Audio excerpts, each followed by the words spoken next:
एक बार मेरे एक दोस्त ने मुझे एक फोटो दिखाई। उस फोटो में एक मॉडल था जिसके ऐसे स्मूथ, शाइनी और लंबे बाल थे। उसने फोटो दिखाकर बोला, भाई मुझे भी एग्जैक्टली ऐसे हेयर कट कराने हैं। मैंने कहा ठीक है, बाल ग्रो कर ले और फिर किसी अच्छे सैलून जाके ऐसी हेयर कट करा लेना। अब उसने लगभग 8 महीने बाद सच में बाल ग्रो कर लिए। लेकिन प्रॉब्लम ये थी कि उस फोटो में जो मॉडल की हेयर स्टाइल उसने मुझे दिखाई थी, उसकी हेयर स्टाइल वैसी तो बिल्कुल भी नहीं लग रही थी। उसके बाल लंबे तो हो गए थे लेकिन स्मूथ नहीं थे। वो शाइन, बालों में वो थिकनेस नहीं थी, मतलब वॉल्यूम कंट्रोल में नहीं था और हेयर स्टाइल एक मॉडल जैसी लगने की बजाय एक जंगली जैसी लग रही थी।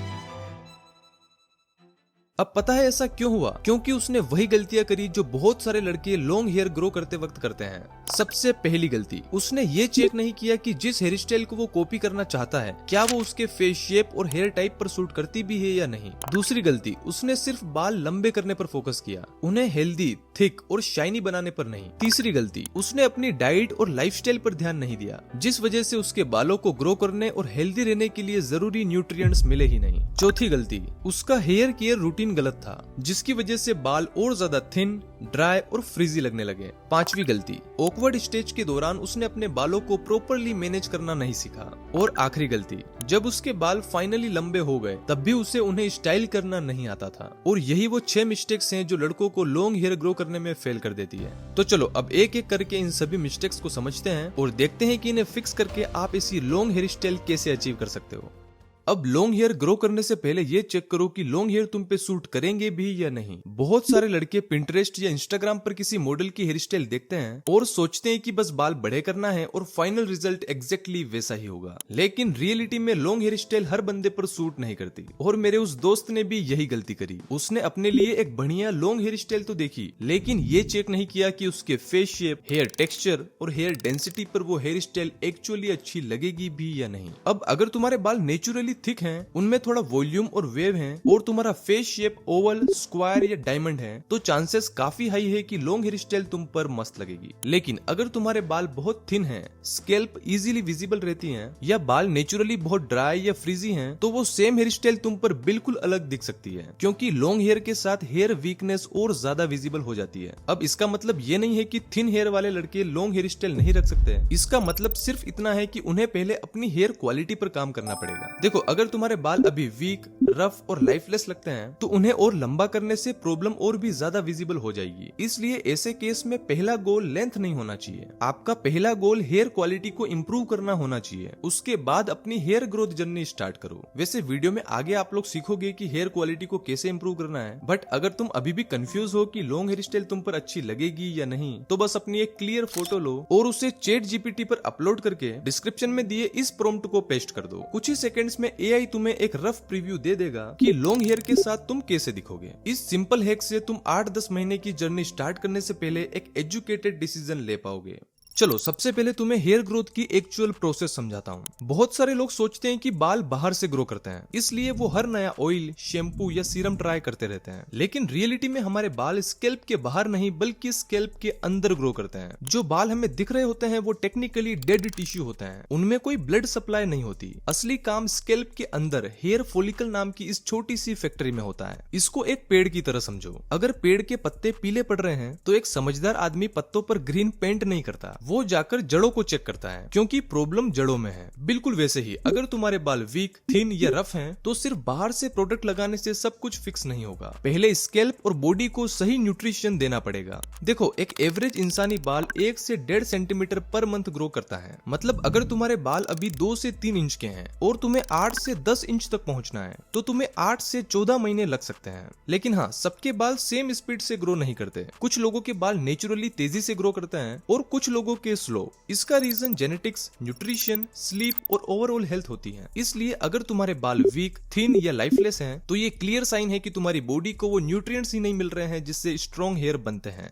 सबसे पहले आता है प्रोटीन। हमारे बालों का 95% हिस्सा केराटिन नाम के एक प्रोटीन से बना होता है। इसलिए अपनी रोज की डाइट में eggs, chicken, fish, paneer, milk, curd, soya chunks, दाल, वे प्रोटीन या प्रोटीन ओट्स जैसी चीजें जरूर ऐड करें। अब अगर बात करें हेयर थिकनेस की, यानी कि बालों को मोटा बनाने की, तो यहाँ आयरन और जिंक बहुत इंपॉर्टेंट हो जाते हैं। आयरन स्कैल्प तक ऑक्सीजन पहुंचाने में हेल्प करता है और जिंक हेयर फॉलिकल्स को हेल्दी रखने में। अगर बॉडी में इनकी कमी हो जाए तो बाल पतले और वीक हो सकते हैं। आयरन के लिए पालक, चुकंदर, गुड़ और राजमा अच्छे सोर्स हैं। जिंक के लिए पंपकिन सीड, पीनट्स, एग्स और डेयरी प्रोडक्ट बेस्ट हैं। तो इनमें से कुछ आइटम्स को भी अपनी डाइट में ऐड करें। देखो, जब हम किसी मॉडल के बालों को देखकर इंप्रेस होते हैं तो हम सिर्फ लेंथ नहीं देख रहे होते हैं, हम बालों में वो शाइन भी देख रहे होते हैं। और बालों में नेचुरल शाइन का सबसे बड़ा कनेक्शन ओमेगा 3 फैट से होता है। ओमेगा 3 स्कैल्प को हेल्दी रखने में हेल्प करता है और हेयर को ड्राई और लाइफलेस दिखाने से बचाता है। इसके लिए फिश, वॉलनट्स, फ्लैक्स सीड्स और चिया सीड्स बहुत अच्छे ऑप्शन हैं। या फिर आप ओमेगा 3 के सप्लीमेंट्स भी ले सकते हैं। एक और न्यूट्रिएंट है जिसे लोग बहुत इग्नोर करते हैं और वो है विटामिन डी। अगर विटामिन डी लो है तो हेयर ग्रोथ और हेयर हेल्थ दोनों इम्पैक्ट हो सकते हैं। इसका सबसे बढ़िया सोर्स है सनलाइट। रोज सुबह या शाम को 15 से 20 मिनट धूप लेना एक बहुत बड़ी आदत है, जो सिर्फ हेयर ही नहीं ओवरऑल हेल्थ के लिए भी बेनिफिशियल है। और फाइनली हाइड्रेशन। ये पॉइंट बोरिंग लग सकता है लेकिन रियलिटी में बहुत इंपॉर्टेंट है, इसलिए दिन भर में 3 से 4 लीटर पानी जरूर पिएं। अब सुनो, हेयर ग्रोथ एक बहुत ही स्लो प्रोसेस है, लेकिन अगर तुम अगले 6 से 10 महीने तक consistently protein, iron, zinc, omega 3 और हाइड्रेशन पर ध्यान रखते हो तो जो नए बाल ग्रो होंगे उनकी क्वालिटी पहले से बेटर होने के चांसेस काफी बढ़ जाते हैं। और यही वो फाउंडेशन है जिसे मेरा दोस्त कंप्लीटली इग्नोर कर रहा था, जिसकी वजह से 8 महीने बाद उसका रिजल्ट ऐसा आया। एंड एक और चीज जो मेरा दोस्त ही नहीं बल्कि इंडिया में 90% लड़के इग्नोर करते हैं एंड फिर कहते हैं कि बाल स्मूथ नहीं है, बालों में वो शाइन नहीं है। मैं बात कर रहा हूँ हेयर केयर रूटीन की। शैम्पू। बहुत सारे लोग शैम्पू को एक हेयर ग्रोथ प्रोडक्ट समझते हैं, लेकिन शैम्पू का काम सिर्फ स्कैल्प और बालों को क्लीन करना है, क्योंकि दिन भर में स्कैल्प पर डस्ट, ऑयल और स्वेट जमा हो जाता है। अगर ये सब प्रॉपरली क्लीन ना हो तो स्कैल्प अनहेल्दी हो सकती है। लेकिन इसका मतलब ये नहीं है कि तुम्हें डेली शैम्पू करना है। अगर तुम डेली हार्श केमिकल वाले शैम्पू यूज करोगे तो स्कैल्प का नेचुरल ऑयल भी निकल जाएगा एंड फिर बाल ड्राई, रफ और फ्रीजी लगने लगेंगे। इसलिए जनरली वीक में 2 से 3 बार शैम्पू करना इनफ होता है। लेकिन ध्यान रहे, ये 2-2 रुपए वाले केमिकल से भरे शैम्पू यूज नहीं करना है। जो मैं यूज करता हूँ और मुझे काफी सही लगा वो है बेयर एनाटॉमी का ये anti dandruff shampoo. Trust me, ये बहुत ही अच्छा शैम्पू है। आप इसे आंख बंद करके ले सकते हो।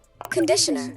अगर तुम शैम्पू के बाद कंडीशनर स्किप कर रहे हो तो स्पेशली लॉन्ग हेयर के साथ बाल ज्यादा रफ और फ्रीजी लग सकते हैं। इसलिए जब भी शैम्पू करो उसके बाद कंडीशनर जरूर यूज करो। और यूज करने का सही तरीका है कि शैम्पू करके बालों से एक्स्ट्रा पानी निकाल कर फिर कंडीशनर को सिर्फ बालों पर लगाना है, स्कैल्प पर नहीं लगाना है। और कंडीशनर को बालों पर 3-4 मिनट के लिए रहने दो ताकि वो अच्छे से बालों को मॉइस्चराइज कर सके। जो मैं यूज करता हूँ वो है पिलग्रिम का Spanish rosemary anti hair fall conditioner. यार ट्रस्ट मी, ये कमाल का कंडीशनर है, इसको एक बार जरूर ट्राई करना।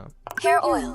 इंडिया में हेयर ऑयल को लेके सबसे ज्यादा मिथ्स हैं। बहुत सारे लोग सोचते हैं कि जितना ज्यादा ऑयल लगाएंगे उतनी ज्यादा हेयर ग्रोथ होगी, लेकिन साइंस ऐसा नहीं कहती। प्रैक्टिकल टर्म में देखा जाए तो ऑयल का काम हेयर ग्रोथ को मैजिकली इंक्रीज करना नहीं है। ऑयल का काम बालों में ब्रेकेज कम करना, स्कैल्प को हेल्दी रखना और बालों को ड्राई होने से बचाना है। इसलिए वीक में 1 से 2 बार ऑयलिंग करना काफी होता है। आप इनमें से कोई भी ऑयल यूज कर सकते हो। Hair mask. Hair mask basically conditioner का अपग्रेडेड वर्जन होता है और क्योंकि लॉन्ग हेयर को डीप नरिशमेंट की जरूरत होती है तो हेयर मास्क बालों में एक्स्ट्रा मॉइस्चर प्रोवाइड करता है। वीक में 1 बार हेयर मास्क यूज करना काफी होता है। इसमें भी आप ये बेयर एनाटॉमी का ultra smoothing hair mask use कर सकते हो। ध्यान रहे, ये ऑप्शनल है। अगर आपके बाल ज्यादा ही ड्राई और डैमेज है तभी आपको यूज करना है, अदरवाइज नॉर्मल कंडीशनर से भी आपका काम हो जाएगा। Leave in conditioner.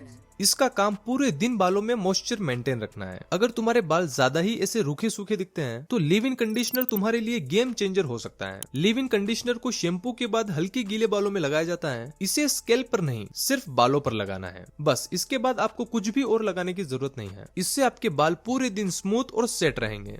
Hair serum.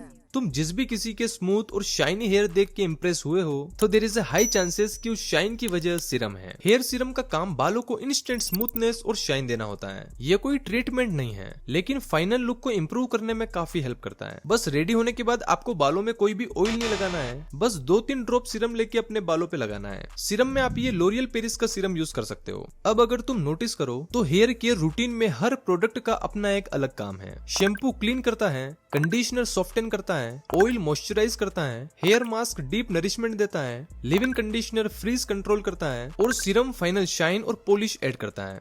अब मान लो तुमने अपनी डाइट भी फिक्स कर ली, एक अच्छा हेयर केयर रूटीन भी फॉलो कर लिया, लेकिन फिर भी अगर तुम 4 से 5 घंटे की स्लीप ले रहे हो, कंसिस्टेंटली ज्यादा स्ट्रेस ले रहे हो और बॉडी को रिकवर होने का टाइम ही नहीं देते, तो तुम्हारी हेयर क्वालिटी इतना सब करने के बाद भी सफर कर सकती है। इसलिए अपनी लाइफस्टाइल को भी फिक्स करो, डेली थोड़ी फिजिकल एक्टिविटी ऐड करो और मिनिमम 7 से 8 घंटे की नींद जरूर लो। चलो अब बात करते हैं ऑकवर्ड स्टेज की। ये वो फेज है जहाँ बहुत सारे लड़के गिव अप कर देते हैं। जनरली ये 3rd से 5th मंथ के बीच आता है। इस टाइम पर बाल ना प्रॉपरली शॉर्ट होते हैं और ना ही प्रॉपरली लॉन्ग, मतलब साइड्स के बाल बाहर निकलने लगते हैं, फ्रंट के बाल आंखों पर गिरने लगते हैं और हेयर स्टाइल काफी अजीब लगने लगता है। अब एक मिथ क्लियर कर देता हूँ। बहुत लोग बोलते हैं कि हर महीने बाल ट्रिम करवाओ, इससे बाल जल्दी ग्रो होंगे, लेकिन ये सच नहीं है। मैंने स्टार्टिंग में ही समझाया है कि बाल रूट से ग्रो करते हैं, एंड से नहीं। इसलिए अननेसेसरी ट्रिम से सिर्फ तुम्हारी ग्रोथ जर्नी ही स्लो होगी। देखो, इस स्टेज पे अगर किसी दिन आपके बाल बिल्कुल भी सेट नहीं हो रहे हैं, तो केप या हेयर बैंड यूज करने में कोई प्रॉब्लम नहीं है। ये टेम्परेरी सॉल्यूशन है और बहुत सारे लोग ऑकवर्ड स्टेज में ऐसा ही करते हैं। और हाँ, ज्यादा पैनिक मत करो, ये फेज परमानेंट नहीं है। बस 1 से 2 महीने पेशेंस रखो। जैसे ही बाल थोड़े और लंबे होंगे, वो ऑटोमेटिकली बेटर फॉल करने लगेंगे और उन्हें स्टाइल करना भी इजी हो जाएगा। तो अगर हम पूरी वीडियो को समराइज करें, तो ऐसे good looking long hair grow करने का सीक्रेट सिर्फ बाल लंबे करना नहीं है। सबसे पहले चेक करो कि लॉन्ग हेयर तुम पर सूट भी करेगा या नहीं। उसके बाद हेयर क्वालिटी पर फोकस करो। अपनी डाइट में इनफ प्रोटीन, विटामिन और मिनरल्स ऐड करो। एक proper hair care routine follow करो। अपनी लाइफस्टाइल को फिक्स करो और सबसे इंपॉर्टेंट, ऑकवर्ड स्टेज आने पर गिव अप मत करो, क्योंकि अगर तुम ये सब चीजें कंसिस्टेंटली 8 से 10 महीने तक फॉलो करते हो, तो there is a high chances कि तुम्हारा फाइनल रिजल्ट एवरेज लोगों से काफी बेटर आएगा। और एक चीज जो मैंने इस वीडियो में कवर नहीं करी, वो है लॉन्ग हेयर की स्टाइलिंग। लॉन्ग हेयर को स्टाइल कैसे करना है, कौन सी हेयर स्टाइल किस फेस शेप और हेयर टाइप पर सूट करती है, और सैलून में जाके बार्बर को एग्जैक्टली क्या बोलना है ताकि हेयर कट के बाद आपके बाल भी कुछ इस तरह दिखे। तो ये सब मैं इस वीडियो के पार्ट 2 में कवर करूंगा। अगर तुम पार्ट 2 देखना चाहते हो तो सब्सक्राइब करके कमेंट में पार्ट 2 जरूर लिखना, और अगर 100 कमेंट्स भी आए तो पार्ट 2 जल्द ही आएगा।